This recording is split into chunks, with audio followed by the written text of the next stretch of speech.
Good evening, everyone. We are so happy to have you here. Welcome to Beyond the Perfect Victim, Rethinking Justice for Survivors, our webinar today in honor of National Crime Victims' Rights Week. If y'all can introduce yourselves in the chat, where you're joining from. And I have a check-in question for y'all. What does kinship mean to you, and how do you see it in your own life? Don't overthink it, just drop it in the chat.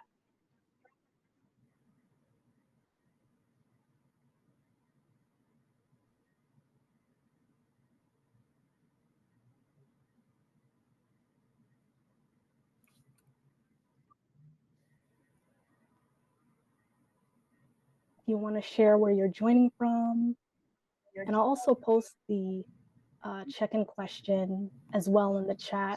Feel free to just, introduce yourselves. We'd love to know where you're joining from.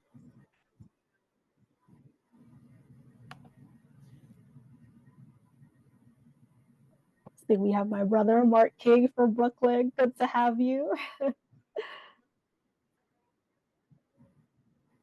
I see my sister, Christy, joining from New Jersey. Okay. And then we have some Bronx, Chicago. Wow, so thankful. Thanks for being here.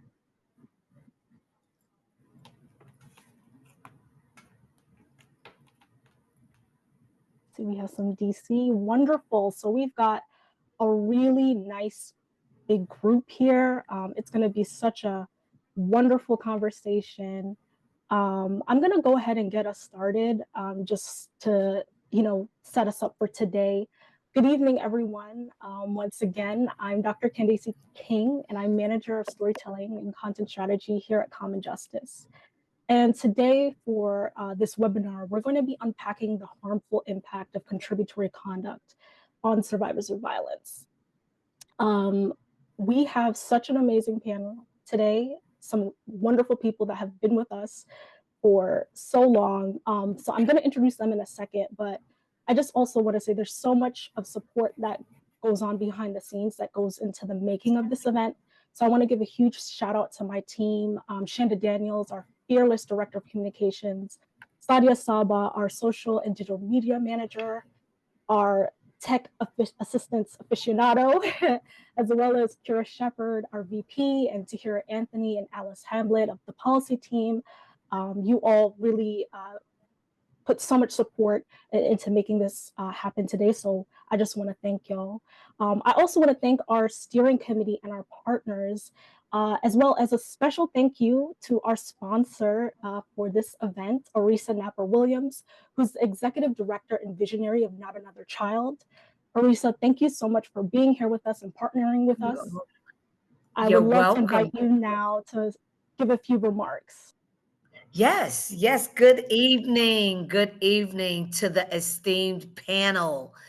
I am excited about this conversation, and let me back up first. I'm excited about the panel and the panelists, but I am grateful of the partnership that Not Another Child has had with Common Justice for some years now. And I'm grateful of how they take the voice of the survivor and they translate it into legislation, something that we as survivors do not know how to do. We know where the injustices are. We know where the things that need to be fixed are, but we don't know how to creatively and through experience and education take it and transfer it to bills and legislation. And so I'm so grateful for Common Justice and the relationship there. Once again, thankful to the panel for tonight's conversation and for, this topic is such a creative topic because, as I said on the steering committee, and we talk about the next steps for contributory conduct, when I saw, the perfect victim, I was like, wow. Because when you really think about it, life isn't perfect. So how could death be perfect? There could never, whether It is a death of someone that is sick and you've planned for it and you've done this, that, and the other. When it happens, it's still not the time, place, or you've never still had, what you wanted from that individual.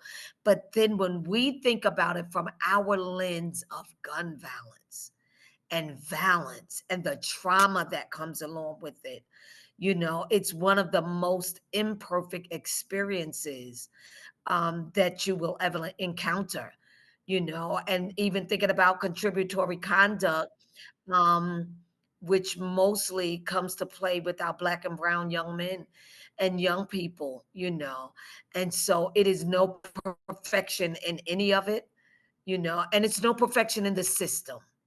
And so I'm grateful for this conversation. I look forward to the work that we're doing together with contributory conduct. But most of all, I look forward to the conversation tonight. Thank you so much, Dr. King. Wow, Arisa, you really set this conversation up so perfectly. Thank you so much once again for partnering and sponsoring. And once again, we really appreciate you. So, you spoke about contributory conduct, which is essentially what we're going to be delving in today. I want to ask some of the attendees here, uh, put a one in the chat if you've ever heard of contributory conduct. I want to see like how many of us are actually familiar with that term. Okay, I see some no's in the chat. So just wanted to share a little bit before we delve into the conversation, right? So contributory conduct actually refers to the idea that a person may have directly or indirectly caused their injury or death. So for example, if a police officer accuses a victim and a survivor of being gang affiliated, this would actually be considered contributory conduct. So, in other words, this policy actually blames victims and survivors for their own injuries. So, when they're applying for victim compensation in New York State to pay for costs like medical bills, burial expenses, and lost wages, they can actually have their claims denied and reduced if the Office of Victim Services determines that they contributed to their own victimization. So, today we're actually here to discuss how this outdated concept fails to break cycles of violence and actually creates barriers to healing. So today I have the honor once again of facilitating this conversation with amazing panelists. Honestly, it doesn't feel like a welcome for me. It feels like a welcome back because these panelists are good friends and comrades of common justice. They've been with us in this work. And so they really need no introduction, but I'm going to introduce them anyway. We have Shaniqua Coco Purvis. She's the founder of Both Sides of the Violence, an organization that seeks to find long-lasting solutions to end the cycle of violence in communities in New York.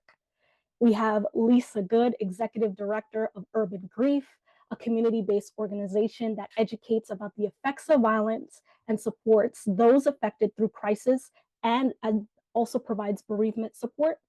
And then lastly, but not least, we have Jeremy Levine, Associate Professor of Organizational Studies, Sociology, and Public Policy at the University of Michigan. And he studies questions related to inequality in cities and the criminal legal system. Thank you all once again for being here. Arisa kicked us off so beautifully, but I just want to jump right in, right? So if the panelists in no particular order can go around and share, what are some of the major misconceptions that people have about victims and survivors of violence?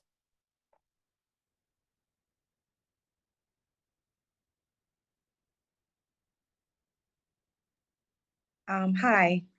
I guess one of the first things that comes is this kind of unspoken unspoken expectation that somehow or another, that based on where people live, we know that a lot of violence occurs in disadvantaged neighborhoods, neighborhoods that have a lot of poverty and have not been invested in or built up, and sometimes there is this unspoken thing, well, somehow or another, those people deserve it, or that that just comes with the territory. When I first started Urban Grief, that was one of the things that, people said, well, why are you doing that? Those people are used to it. So I just kind of, and people actually said that. Um, and so, just this idea that, sometimes, well, they deserve it or they accept it. That's why it happens in their community. That's why it happens to that group of people because they accept it. There's something um, innately wrong with them that they accept and tolerate that kind of harm and violence. I would love to piggyback off of that. With as soon as we hear someone shot, especially if it's a young person, oh, they are in a gang or they're gang affiliated. And being that this is the um, population at our service, most people that are in gangs are in it because of family ties. Family.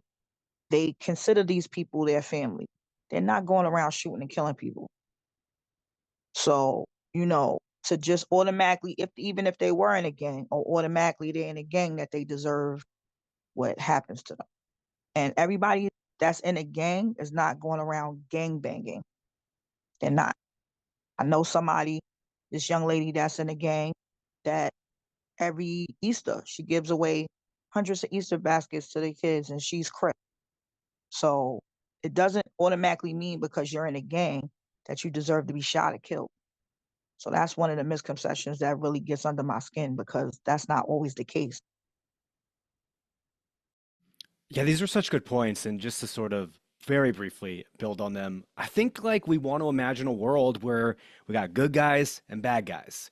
We got criminals, I'm using scare quotes here, and victims. Victims are good, they are worthy, they are deserving. Criminals, again in scare quotes, bad, undeserving, unworthy. And these categories are often used to define whole people, like endemic to who they are as their person. Um, and I think that's not the way that the world works, as Lisa and Shaniqua said. I think said better than I could. Things are contextual; they change over time, and people can be a victim in one context and have a past that maybe they made decisions that they wouldn't have done in the future. These things happen, and I think thinking about violence, survivors of violence, and victims, I think it forces us to, as much as we want to get put, as much as the sort of world wants to put us into the box of the good guys and bad guys, when you actually get down to the real world of it, it's very hard to sort of have those clean and bright boundaries. And I think that's a big misconception that people have going into this. Yeah, absolutely. Thank you all so much for that. And I think, Jeremy, just to pick up on that last thread of what you said, these labels, so to speak, they're not necessarily clean, nor are they all encompassing. And so I'd love to get y'all's take on what actually needs to be done to shift that narrative that survivors need to be innocent or worthy, again, with the scare quotes, to deserve support. I would like to say education. First of all, pay attention to, like wherever you're from or wherever you live, certain things will come to your phone because of your area or your location. With that being said, if you live there, educate yourself on where you live. Educate yourself on the people in your community. Go around and talk to the people in your community so you can know and understand what's going on. Join a committee. Like education. Educate yourself on who these people are, really who these people are. Everybody is not a victim. The same thing that happens here happens in other countries and even worse, you know? But you have to educate yourself and take everything as on a case by case basis. Everybody's situation is not the same.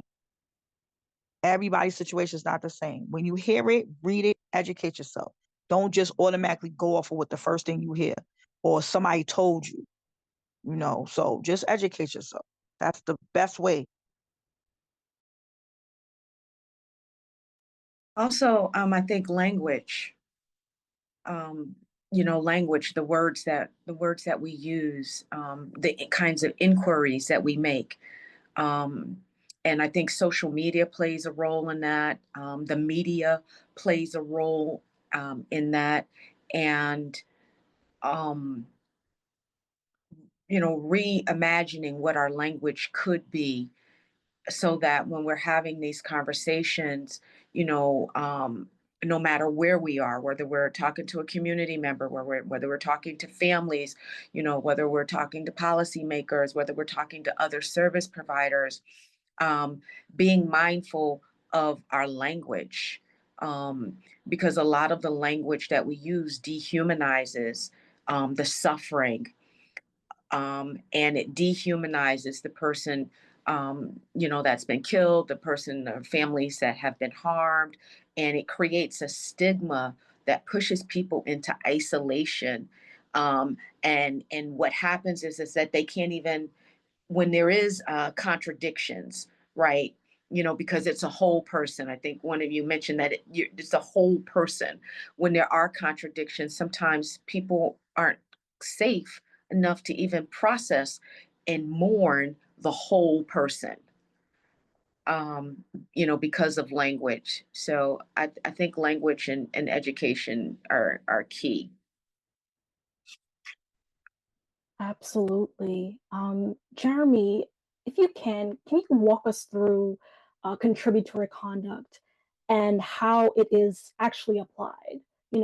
For those who are, again, are still unfamiliar with the term.